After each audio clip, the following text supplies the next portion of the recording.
dulu ya, agar ilmu yang kita terima hari ini dapat dimanfaatkan atau diserap dengan baik. Berdoa dalam hati mulai. Amin. Maka selesai. Ibu cek presensi hari dulu ya. Ayo. Yo, Devi. Hadir. Dika. Hadir. Deka. Ibu. Oke, adakah yang tidak hadir hari ini? Ramdini, Bu. Kenapa Ramdini? Katanya dia kesiangan, jadi nggak hadir. Lucia. Kita jangan tiru Ramdini ya. Kita kalau bisa jam 10 berarti tidur. Kalau kita bangunnya subuh, ya jangan tidur lagi kita. Kita jogging atau belajar jadi biar nggak. Oke, kemarin kita habis belajar sama ini ya BDK ya, Mas ya. Ada masih ingat makanya BDK apa? Hari ini kita move on dulu dari pembelajaran BDK ya. Kita akan belajar terkait apa? Coba baca.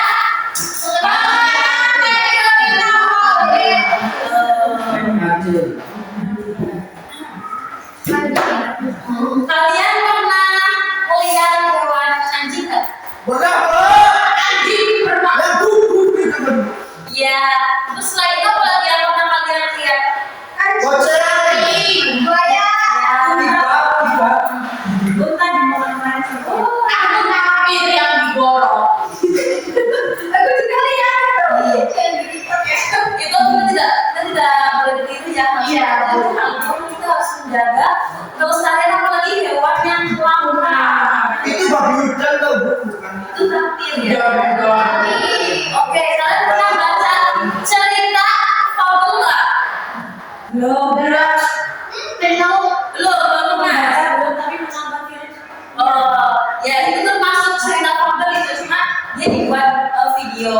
Ya, kita itu sebagai pembaca itu tertarik karena kan kita suka yang nonton video-video gitu karena ada gambar-gambarnya. Ya Bu. Oke, sebelum Ibu masuk ke materi kita, Ibu akan menjelaskan terkait tujuan pembelajaran kita hari ini.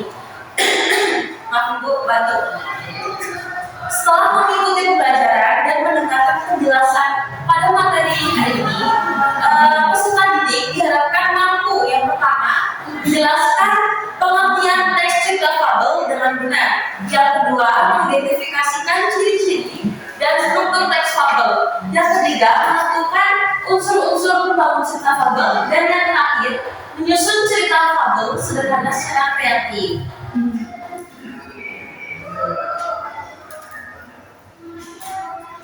Oke, kalian udah tahu sih fabel itu apa?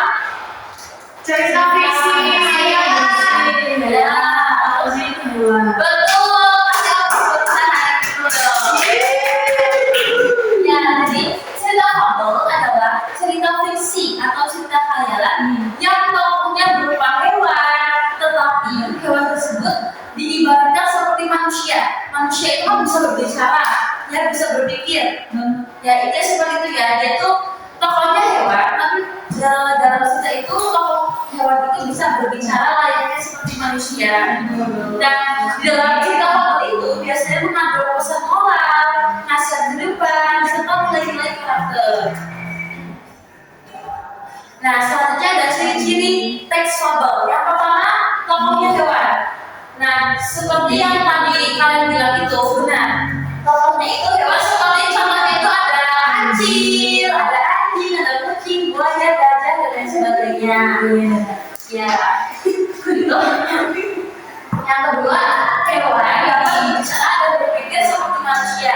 Jadi walaupun tokohnya itu hewan, karakternya itu diibaratkan seperti manusia yang bisa berbicara. Yang ketiga, bersifat imajinatif atau fiksi. Jadi cerita fabel ini bukan cerita yang nyata ya.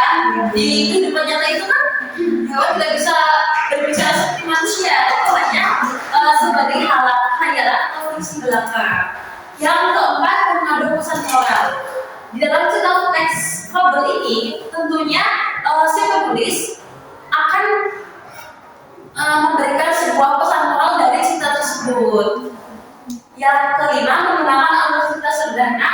Dan yang terakhir, bahasa mudah dipahami. Selanjutnya ada struktur teks fabel. Coba ada berapa?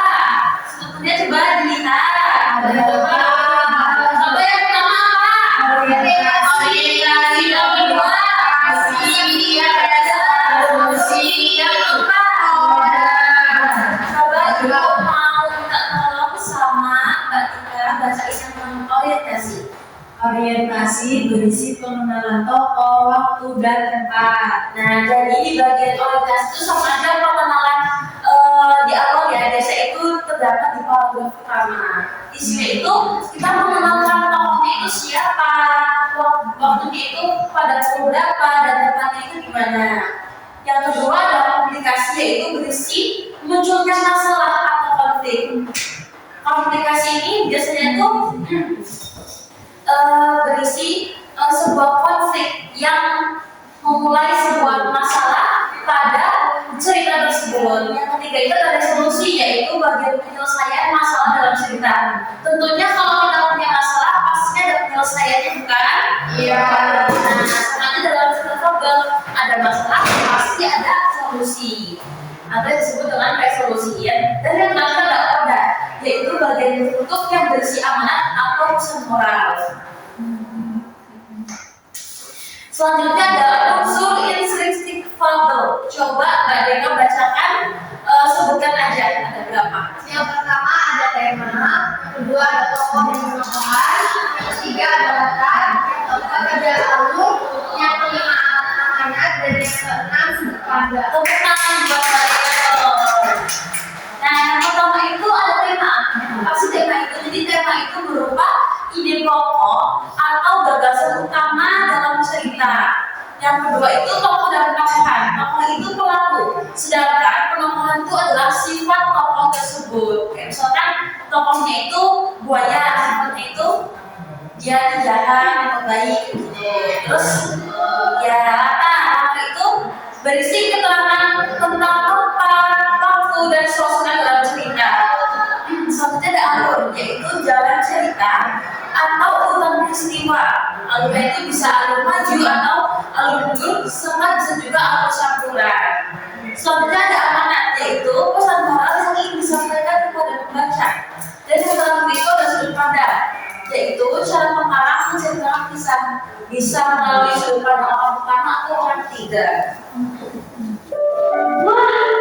Nah, di sini Ibu mau membagi dua kelompok ya. Lihat video. Iya, sebentar ya. Nih, kelompok satu, ini kelompok dua ya. Ya, Ibu akan menunjukkan sebuah video. Kalian cermati ya, kalian cermati, oke? Oke. Kalian cermati nantinya dari video tersebut ada jawaban dari tugas-tugas yang Ibu berikan kepada kalian. baik Ibu. Wah, pagi ini bukannya cerah sekali. Timo, jangan lupa sarapan dulu. Hei, siap Ibu. Hari ini ayah akan mengajar kamu tentang keberanian. Asik, aku mau jadi harimau hebat. Harimau bukan hanya kuat, tapi juga harus baik hati. Baik hati seperti membantu teman. Benar sekali. Saat berjalan dekat semak-semak, Timo mendengar suara tangisan kecil. Ah, siapa itu? Timo mendekat dan melihat seekor kelinci kecil menangis. Kamu kenapa? Aku tersesat. Aku tidak tahu jalan pulang. Jangan sedih, aku akan membantumu. Raja, Timo belum pulang. Ayo kita cari dia. Baca.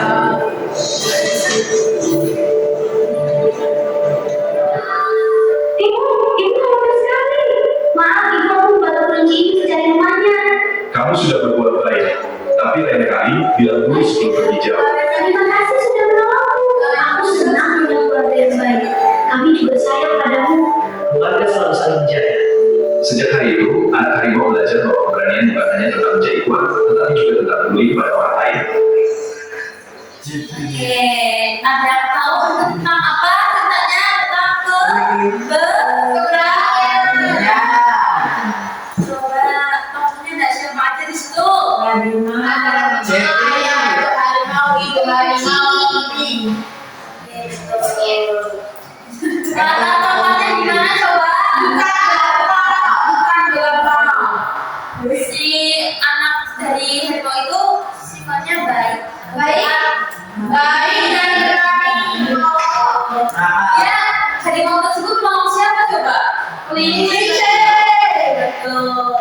Nah, nanti kalian di situ kan ibu sudah membagikan sebuah lembar kerja peserta didik. Nanti kalian kerjakan secara berkelompok. Minggu depan kalian presentasikan ya di depan. Baik ibu. Siap. Mumet kok udah sendiri. Itu kan berkelompok. Kasih keringanan biar kalian tidak beban. Tujuannya berkelompok itu bekerja sama ya.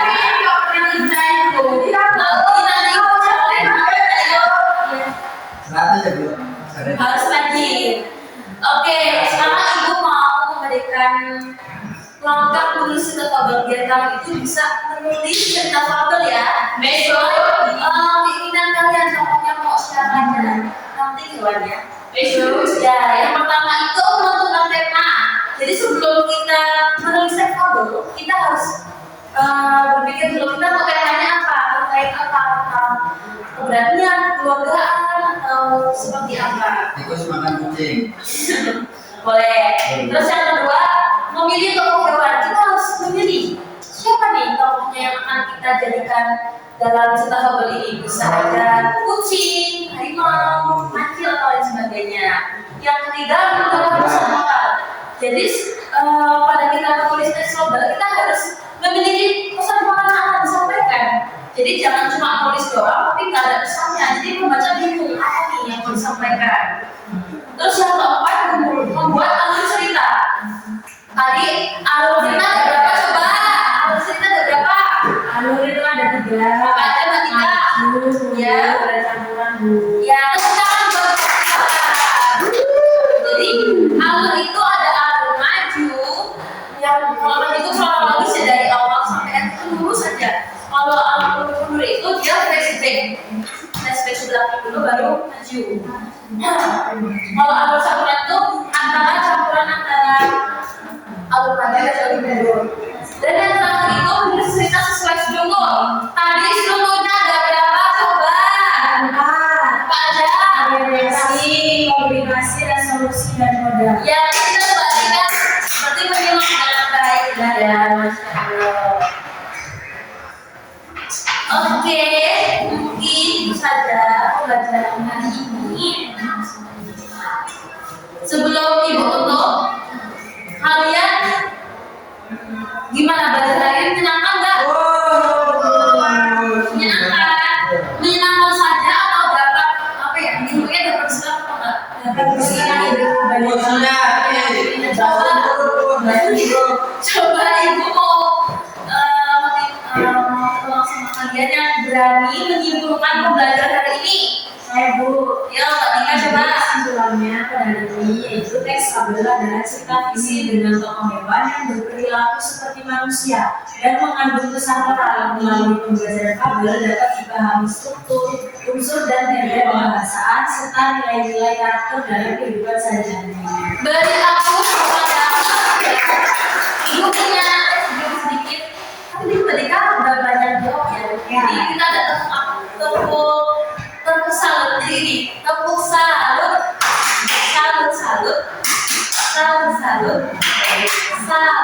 gitu ya.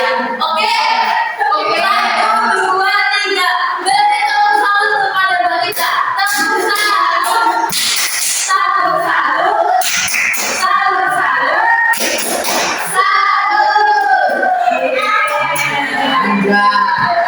Tidak boleh kita tidak boleh